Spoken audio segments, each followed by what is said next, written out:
The council chamber pulsed with gold light as the Helake Grand Vizier clicked his mandibles in arrogant rhythm. "Their silence confirms it," he said, waving a translucent claw. "Humanity is extinct. Their world is barren. Their threat, irrelevant." Dozen voices hummed agreement. The Galactic Council hadn't feared Earth in centuries, not since the signal went dark. No broadcasts, no probes, no noise. A silent world, forgotten by time and conquest alike. Then the floor trembled. At first, they blamed it on tremor shields, then on nearby asteroid traffic. Then, when every seismic sensor on their core world registered the same subsurface pattern, the chamber fell utterly still. Silence, the symbolic kind. A single line glowed on every council member's console. Detected, non-catalogued mass, planetary. Core level, human signal interference, confirmed. The Vizier squinted at it. Impossible, Earth's remnants were scanned 3 rotations ago. High Admiral Jaroon of the Valshari fleet narrowed his reptilian eyes. Scan deeper, the Council's central AI obeyed. And then, across the hologrid, the blue oceans of Earth warped, shifting to reveal what lay beneath the mantle. Not cities, not vaults. Warships, thousands. No, not ships. Planets. Each one dormant, cyclopean in scale. Fused into the tectonic. Plates surrounded by crystalline roots that pulsed with untranslatable command code. "Those aren't ships," whispered Jaroon. "That's a fleet entombed in the planet." AVD spiked, the chamber lights dimmed. A new feed appeared, a silent broadcast. Human characters scrawled across the void in red. "You should not have dug here." No sound, no preamble, just that the Vizier's breath fluttered. "They're alive?" "No," murmured the Council's xeno-archivist. They were waiting. The feed cut. Another line replaced it. Burial wasn't defeat. It was restraint. Below Earth's crust, the planet cracked. In orbit, dormant satellites, believed dead for eons, flared to life. Not defense grids, not probes, beacons, pulsing signals of awakening bouncing across the galaxy. Jaroon stood. Full mobilization, now. But the AI didn't respond, because every connected system across 27 Council worlds was suddenly hijacked. The warships buried beneath Earth had linked directly to the ancient relay network. Not with viruses, not with hacks, with old permissions. Humanity hadn't just buried its fleet, it had buried its access, its command keys. "Why can they override our systems?" shrieked a councillor. Jaroon looked grim. "Because your ancestors trusted them more than they trusted each other." Silence. Then the Earth moved, a tectonic ripple, not destruction, but opening. Great trenches unfolded into symmetrical spirals, vast hangars rising from magma. Through burning clouds of ash and ice, the first warship breached daylight. Black, triangular, coated in mirrored alloys that shimmered in unknown spectrums. Its name carved along its hull in alien-infused English, Severance Protocol. It rose, the skies thundered, the oceans parted as magnetic fields bent around it like cloth. A dozen more followed. They weren't activating weapons, they weren't launching beams. They were remembering. AVD, Spike. One warship floated, motionless, above the Council's orbital probe. Then, like a whisper, it released a signal that echoed in ancient Earth dialect. Sleep ended. Mercy expired. The probe melted from the inside. The signal leapt across space. Not to threaten. Not to warn, to summon. Throughout Council systems, museum vaults containing forgotten human relics began vibrating. Artifacts, AI cores, even bones. The old blood had returned, and the old machines recognized them. "Cut the relays!" barked the Vizier. "Shut it down!" Jaroon's hand stopped him. "No, listen!" Through the silent channel, a human voice, calm, female, without anger, spoke. "You dug into our silence. You interpreted our restraint as extinction. You were wrong, and that was before Earth even responded. The warships didn't fire. They didn't need to, because fear did the rest. Entire planets shifted defensive postures. Races that had forgotten war remembered it in their bones. And for the first time in 5 galactic ages, the Council faced something. They couldn't predict. Humanity hadn't vanished. They had gone quiet, and now the silence had ended. A salvage crew on the edge of the Veltraxis expanse intercepts a dormant signal. Expecting scrap, they find something older than their civilization, buried, waiting. As the mystery deepens, so does the horror.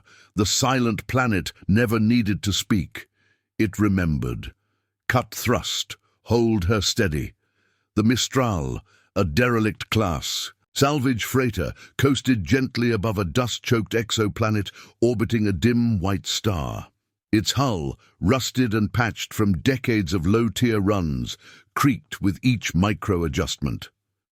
Inside the cockpit, Captain Juno Marek squinted at the feed. "Still nothing on active scan?" she asked, fingers tapping out a diagnostic on the flickering console. "Negative," replied Aaron, her pilot/engineer/everything else. "It's silent. No EM spike, no propulsion wake, no defense net. Just one goddamn ping. A single pulsing signal, weak, repeating every 30 seconds. No language, no encryption, just rhythm." Juno leaned closer, her voice lowered. "Play it again." Aaron frowned, then tapped the playback, ba-boom a low, echoing pulse. Not audio, a gravity pattern. Natural planets didn't do that. Juno straightened, suddenly cold. "You ever hear about Earth?" Aaron snorted. "You mean the dead world conspiracy? That humans faked their extinction so they could nuke the stars when no one was looking?" "No," Juno said, gaze fixed on the blackened horizon below. "The other version," Aaron raised a brow. "The one about the sleeping ships?" Juno didn't answer. Below, the planet's surface shimmered in heat haze, charcoal black rock. Dried riverbeds, absolutely no visible tech or settlement, just silence and that haunting rhythmic pull. "Aaron," she said, "drop the drone. Full tether. I want eyes in that trench." "You sure? Atmosphere's barely holding. And I mean, barely. That's the point." The drone deployed with a faint hiss and dropped through the dust layer, its lights painting craters and ridges in soft electric blue. Nothing moved. Not wind. Not dust devils. Not even insects. It was as if time had given up here. Then the drone paused. Half buried in obsidian stone was a hull, a massive one, black, domed with fractured seams glowing a faint crimson. Not wreckage. Buried. Intentionally. "Scale?" Juno asked. 17 kilometers wide, Aaron said quietly. "It's planetary. Is that a fusion spine?" "No, that's an arterial conduit. This thing isn't a ship." Juno's hands gripped the controls. "Then what is it?" "AVD spike." The drone's feed began glitching. Not static, not data loss. Subtitles, lines of text in Earth Standard appeared on screen. "We are not gone. We are beneath. Do. Not dig." Juno's lips went pale. "Cut feed, pull it back." But the drone didn't respond. It spun once, then its camera focused upward, not at the trench, at them. "Why is it looking at us?" Aaron's hands flew over the controls. "It's broadcasting again. Local pulse, no language." Another message appeared, not typed, but etched into the glass of their cockpit, as if scratched by a diamond blade. "The ones who stayed remember." And then, in complete silence, the trench began to shift. Dust lifted. Rock cracked. A shape emerged, a spire tall and narrow with symbols etched in blood red across its flanks. Then another, a buried city of war. "This wasn't a base," Juno whispered. "It's a graveyard. They didn't abandon it. They planted." The cockpit lights dimmed. Systems went cold. For 2 heartbeats, the Mistral floated powerless. Then with a slow hum, something vast lit beneath them. A ring, not orbiting. The planet itself rotated to reveal it. A command array the size of a moon, a planetary keyhole. For what? No one could say. "What is that?" Aaron whispered. Juno didn't blink. "It's listening. To them, to something deeper." A voice came from the internal comms. Human, male, tired, ancient. They told us silence was surrender. It wasn't. It was containment. This world isn't buried, it's shielded. We didn't go extinct. We locked the door from the inside because we knew what waited outside. The signal cut. Aaron swallowed hard. Juno. Look. Above them, the star field shifted. One by one, stars blinked out. No, not stars. Ships. Hundreds, maybe thousands. Decloaking in perfect formation, not attacking, not broadcasting, just waiting. Each one shaped like planets, crescent-hulled giants, some the size of moons, silent, cold, eyes that had not blinked in eons, AVD spike. And then one moved. A slow rotation, lights igniting across its hull like synapses reactivating after hibernation, and for a single moment, every system on the Mistral synced. Their nav map changed. Not with coordinates, with names. Every ship had a designation, all in Earth standard. Sovereign reclamation, ashes of diplomacy, no mercy deferred, Edenless. And the final one, stationed dead center of the formation, apology.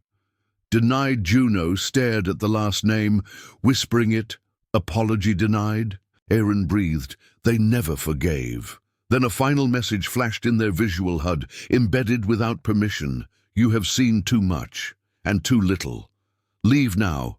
This is not your war, it's theirs. We only stayed behind to make sure it never wakes up again. The Mistral's engines reignited. Artificially, automatically. They were being ejected. The ships didn't follow. They didn't threaten. They simply rotated, back toward the planet. Juno watched as the system's star flickered unnaturally, like a breath held too long. "Why let us go?" Aaron muttered. "Because we were never the target," Juno said. "Then who was?"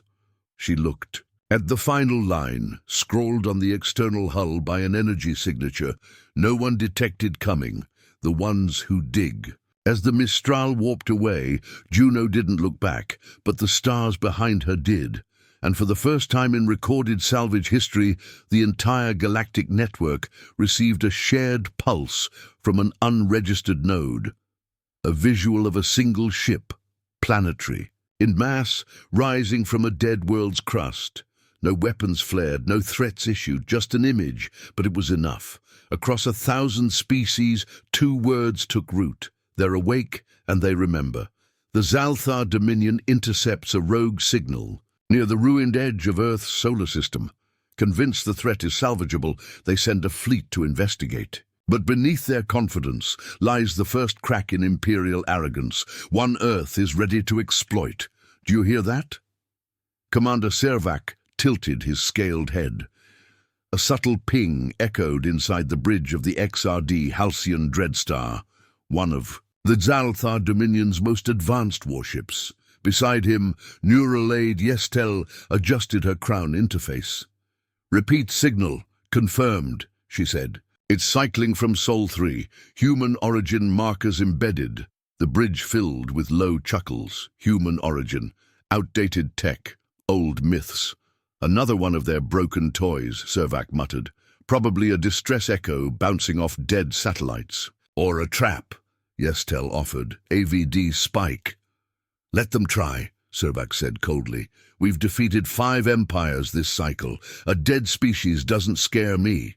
The rest of the bridge crew laughed, except one. Tulun, the communications tactician, frowned. "The signal isn't bouncing, it's direct, and it's adapting, matching our encryption as if it remembers it." Zordvac waved dismissively.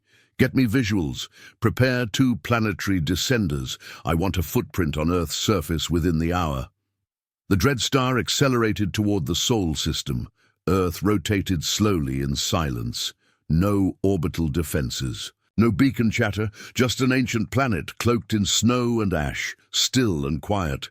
2 dropships launched.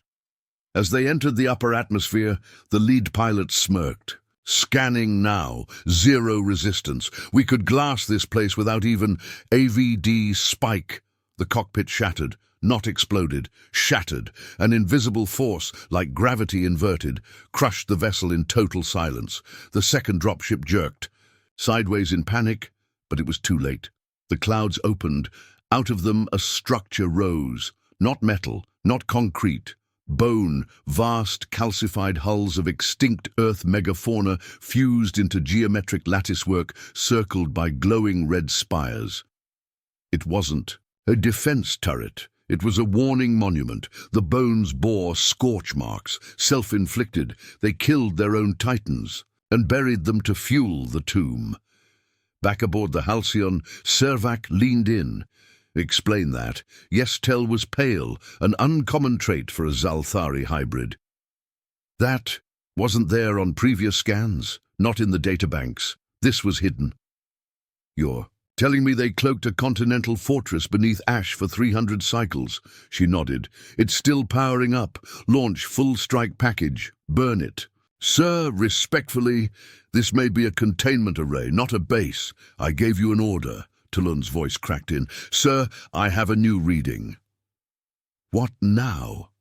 Talon's hands trembled. There's a second structure. Under the polar cap. Size 500 kilometers wide. It's not dead. A pause. What is it? Servac asked. It's listening. On the ice, the fortress opened, and from beneath its glacier shell a dome rose, iridescent, alien, human. It broadcast a pulse directly into the Halcyon. No message. Just a sound, a heartbeat, 1, 2, then a voice. Dominion protocols detected. Engagement simulation unlocked. Replaying deterrence sequence. Initiating memory. Suddenly, the Halcyon's bridge lights dimmed, and then they saw it. Not in real time, but memory. Their own fleet appeared on the central screen, twisted, burning, breaking, except they hadn't fired yet. AVD spike. The ship was showing them their future. You shouldn't have come, said the voice. We buried ourselves for your safety, not ours. And you dug. Panic gripped the crew. We're being simulated, Yestel whispered. Our systems think we're dying, but we're not. It's a psychological weapon, Servac said through clenched teeth. Break the feed. We can't. It's not in our systems, it's in our minds. Talon backed away from the screen. Sir, I'm seeing my brother. He died cycles ago. He's talking to me. Yestel trembled. It's rewriting. Perception. Projecting fear, guilt, memory. You wanted war, the voice said calmly. You'll get memory. The bridge cracked, not physically. Mentally, Yestel screamed. Servac grabbed his plasma sidearm and fired into the central screen. Sparks flew. The feed cut. Silence. Then, memory overwritten. Compassion module. Disengaged. A new tone entered the room. Hard. Final. Not a warning. A verdict. In orbit, the tomb fleet moved. Not the ships, the world itself. The poles cracked open like a hatching egg. Beneath them, sphere ships, each one humming with low-end gravity pulses. One of them broke away from the field, slow, deliberate. It matched the Halcyon's dimensions, mirrored its shape, shadowed its reactor output. Then it fired, but not at the ship, at the sun. The crew watched in disbelief as a localized gravitational anchor beam struck Sol itself. The beam didn't damage the sun. It slowed it, fractionally, just enough to prove a point. AVD spike. They can edit physics, Yestel gasped. Not edit, Talon corrected. Override. Why would they bury this? Servac whispered. No one answered, and then, as suddenly as it began, it stopped. The beam deactivated. The planet stilled. The tomb fleet turned, not toward the Halcyon, toward the galactic core. A final message flashed. This was not an attack. This was memory. Apology not accepted. The fleet warped out, every ship gone, not exploded, displaced. The Dominion lost track of every asset. For the first time in history, the Zalthar Empire classified a solar system as a memory zone and forbade all further incursions, not because they couldn't win, but because they finally understood. Humanity hadn't been defeated, they had been holding back. And now? They remembered everything. The Galactic Council convenes one last time as the consequences of Earth's awakening ripple across space. But this isn't a war Earth starts. It's the echo of one that never ended. And this time, the silence speaks. They called it an emergency-sanctioned epoch summit, held in the void between galaxies. The meeting orb station hovered silent, wrapped in quantum veils, guarded by the most advanced defense fleets the Council could cobble together in a single rotation. Everyone attended. The Keth Syndic Lords, the Kash Talani emissaries, even the last surviving clones of the Juro blood princes, and one chair remained empty. Earth's. Let's begin, rasped High Executor Tral of the Nordax cluster. We face a threat beyond comprehension. Humanity has returned. No, corrected General Zith from the Trell axis. They never left. They just stopped talking. The room buzzed. Nervous, humiliated. They deceived us. They buried. Weapons in silence. They infiltrated our archives. All true. None of it changed the fact that Earth had moved first by staying still. They've taken no hostile action since the fleet incident, offered the Redian observer. They simply reminded us. A tremor passed through the chamber, not physical, conceptual, an update, one forced onto every galactic channel, a broadcast, human format, audio only. You built your empires on the ashes of our silence. You thought we were gone, but silence was never ours. A pause, then one more line. You inherited the galaxy, but you forgot who built the gates. AVD spike. All stargates in Council systems dimmed at once, just for a second. Enough to cause every ship's AI to throw fault codes. Enough to cause panic in every major trade artery. Then, one by one, they relit. Except one. The Central Galactic. Relay, the hub of all sanctioned travel. It blinked out. Gone, no trace. No particles, no destruction, just removed. Erased like a name from a tombstone. This is unacceptable, growled Tral. They're rewriting cosmic infrastructure. This is a war crime. No, said Zith slowly. It's a reminder that this universe doesn't belong to those who talk the loudest. It belongs to those who build deepest. Across the stars, human ships remained dormant, but their presence was now undeniable. At the edges of dying stars, black obelisks rotated silently. In the cores of neutron-rich planets, geometric pulses hummed in ancient code. In Council nursery worlds, museum relics of human design began activating, speaking to long-dead satellites buried for millennia, and everywhere, one phrase repeated, "Containment was our final gift." You mistook it for surrender. AVD spike. In the deep void beyond the Andrus barrier, a small Xeno-scout vessel picked up something it shouldn't have. A voice. From an unknown sector, human, male, calm, as if recorded millennia ago. We locked the gates to keep you safe. We buried the war inside ourselves, but you kept digging.